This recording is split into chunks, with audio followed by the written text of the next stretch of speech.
In today's video, I'm going to teach you how to send emails to customers in QuickBooks Desktop. If you want to email invoices or other customer transactions directly from QuickBooks Desktop, the process is pretty simple once your email service is connected properly. In this walkthrough, I'll show you how to set up your email service first, and then how to send a transaction to a customer.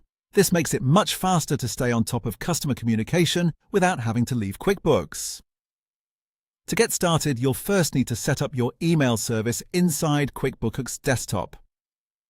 From the top menu, click Edit, then choose Preferences. In the list on the left side, select Send Forms. This is the area where QuickBooks manages the email options used for sending invoices, sales forms, and other customer documents. Once you're there, open the My Preferences tab. Here you'll choose the email method you want to use.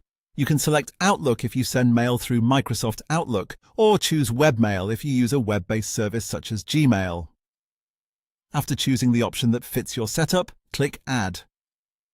QuickBooks will then prompt you to enter your email account details and sign in. Follow the on-screen prompts carefully and complete the sign-in process so QuickBooks can connect to your account successfully. It's a good idea to make sure this setup is completed before you try sending anything to a customer. If the email service isn't connected correctly, your messages may not send as expected. After your email service is ready, you can send an email from a customer transaction. Go to Customers, then select Customers Center. From there, open the invoice or transaction that you want to email.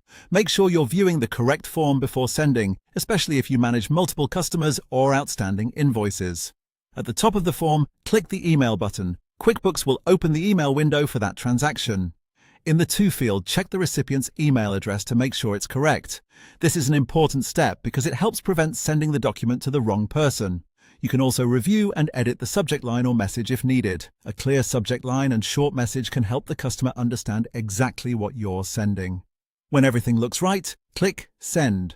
QuickBooks will then email the transaction to your customer using the email service you connected earlier, and that's how to send emails to customers in QuickBooks Desktop. Once your email preferences are set up, the process becomes quick and easy, and it can save you time when sending invoices and other customer documents.